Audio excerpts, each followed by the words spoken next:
Thou shalt not steal. Friends, at first glance it seems simple enough, but don't take what isn't yours. As we dig deeper into this commandment, I'll invite you to think about the many, many ways and in every aspect people can take what is not theirs. It's how we interact with others and in the world. There are temptations to steal everywhere. Goes beyond just physical property. Most people think stealing is just breaking into a house or shoplifting from a store. And yeah, taking physical property that doesn't belong to you is clearly theft, but the Seventh Commandment goes even further. What about stealing someone's time? When we show up late for meetings without good reason, or waste someone's day with our lack of preparation at work, aren't we taking something valuable from them? Something you can't really give back or return? Time is really our most precious resource. What we have in time is invaluable, and when others take it or they don't value it by being carelessly late, tardy, because they think, I know certain CEOs or presidents or even some priests who are fashionably late all the time, and they don't care. And I don't think it's right. I think it's actually wrong. People's time should be respected, and they're coming to listen to you. They're coming to spend time with you. You should respect it as well. So I try to be punctual always. And if I'm not, I call right away and say, hey, I'm running late, or the traffic's busy, etc. But respect people's time. Consider intellectual property. That's probably a big one that people give a pass, and it's very serious because plagiarizing someone's work, I tell my students, taking credit for another person's ideas, or literally their words, their material, without permission, these are also forms of stealing and calling it our own. Plagiarism is straight up breaking the Seventh Commandment. So there are also hidden forms of theft. Some of the most damaging types of theft can be damaging someone's reputation. That happened to me 5 years ago at my last assignment. Gossip, slander, false accusations, defamation. When we spread rumors or lies about others, we're robbing them of something valuable as well, their good name. That's why there's so many strong defamation laws out there. There's also theft of opportunity. When we cheat or lie on tests or resumes, I see that a lot too. People confessing, especially in the schools, high schools, colleges. I was at a university once, and I was surprised at how many people were confessing cheating. Cheating is never okay. It's stealing something not earned, something someone else did, opportunities from someone else who might have earned it honestly. So two people go in for the same job. One has a better resume than the other, but the better resume was full of fill, and it wasn't true. That happens a lot. It's rampant. Matter of fact, I just read an article that in Silicon Valley, they have all these certain generations of people coming through. Their resumes are absolutely immaculate, perfect, almost too good to be true, and they're getting these jobs, but then their performance doesn't reflect it, and they're starting to crack down on it. And then I read another article on the same thing, and I was just blown away. It was a different article, but it was the same thesis. A deceptive resume. You're stealing kind of the dignity of the person that actually deserved it. Maybe you were the best worker. Who's to know when you didn't have a fair or even honest resume? So be careful with your resumes. Make sure they're honest. Don't cheat and steal. It does break the Seventh Commandment. Thou shalt not steal. Don't take what is not yours. If you earned it, the Lord will give it to you.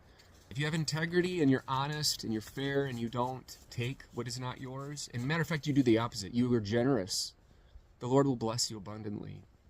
Maybe that family has 6 kids and the guy, might have been a little bit older and had a fair resume and yours was better, but he lost a job, lost the work opportunities that could have benefited his kids. You're taking from that. Withholding what you owe. That's another common one. We slide into debt. All of a sudden we can't pay because we're not being responsible with our finances. So our, out of fear sometimes, or even laziness, or people don't care, they will withhold not paying debt. Refusing to give back borrowed items. That rubs me the wrong way. If you borrowed a chainsaw from your neighbor, you better give it back. I once gave for my sister a $400 weed eater, electric Milwaukee weed eater. And her dishonest friend borrowed it.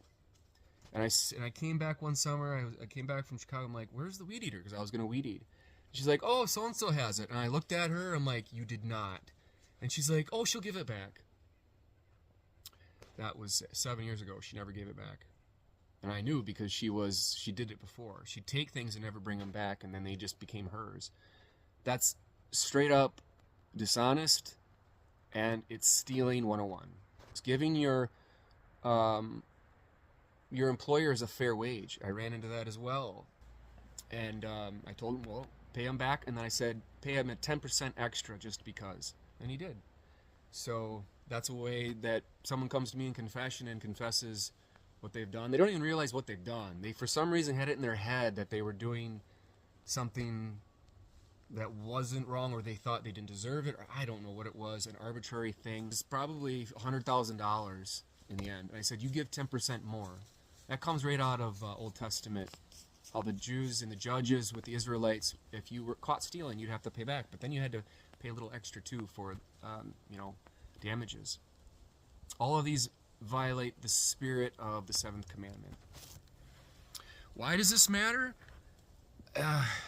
All of it matters, At its core, when you hear the words, thou shalt not steal, it's about respect. It's about integrity, honesty. If you don't have those in a community, you don't have a community. Everyone's stealing from each other. That's like a Mad Max movie. Whether it's property, actual property, whether it's someone's time, whether it's someone's name, reputation, opportunity, their resume, work, whatever, we acknowledge that to live in community, with others, it only functions well when we're all honest with each other. They're important because God wrote them on stone with his own finger. So be careful when you're tempted to take what is not yours. Be careful when you are tempted to steal. It is breaking the Seventh Commandment. When we're stealing, we're essentially saying in our own way that our needs outweigh someone else's. And it becomes so commonplace in the conscience that you do it regularly. And then you'll sit there and debate yourself in your head, like why it's okay and they deserve it and no one's going to know. And I've been, I had misfortunes left and right. And it's, no. You're placing convenience or your desire above another person and their well-being. Don't place yourself over others. Place them over you. Jesus teaches that in the Gospels when he says, be charitable. Give your excess wealth. Give your excess everything. If you got plenty, there's a lot of people that don't have anything. And when you do that, you are a child of God. When you steal and you live a life as a thief in the varying ways, you're not a child of God. You're wallowing in sin intentionally. I mean, I hate to say it this way, but you're a child of Satan. He's the one tempting you, and you're listening to his temptations to take what isn't yours. Not literally. If you're Christian and you're human beings, your dignity, yes, is in God's image and likeness. We're sons and daughters of God.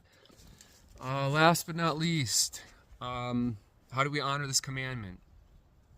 I think, in your daily life, it starts with pure honesty, integrity in the small things. Return the extra change when a cashier undercharges you, forgets, that happens once in a while. Actually, it's more than you think. Maybe once a year, maybe I run into that, where they forgot to check something, and I notice it, and I'm like, wait a minute. And before you know it, it's been approved, and they're like, here's your receipt. And I'm like, sorry, you forgot to charge my milk. How many times did you take the milk and not say that? I think it's important to have integrity, because at the core of it all, God sees all. He sees exactly what you're doing every second. Nothing escapes him. Give credit where credit's due. Don't take credit that isn't yours. That's a form of stealing. Show up on time. That one I'm serious about. Maybe it's the military guy in me, but when people are waiting on you, you're wasting their time, or at least they are spending extra time because you're not valuing them at all. I have a big problem with that. If someone is seriously 15 to 20 minutes late at a very serious meeting, I'm going to tell them, get out of here. You're not helping in any way. I just say you're dismissed. If I was in the military, that's what I would say. Obviously, I don't say it anymore, but when I was a teacher, same thing. Students struggle to learn this because, well, they're young and they're students. But if they're late for a serious moment or an appointment, as a priest, spiritual direction, I'm sitting there waiting, and it's 12:30, and we were supposed to meet at 12. I leave. I just leave. And then they call me and like, where are you? I'm like, I don't know. Where are you? It's not hard, but it's that serious. Nobody likes to be treated that way. So be careful. Don't treat others like dirt. Pay your debts. If you got debts, pay them. That's not your money. Someone who had money was generous and gave you money. Pay your debts. Serious situation. Maybe credit card debt, and you're like, yeah, I get rid of the credit cards. They're evil. They scam you and they prey on you.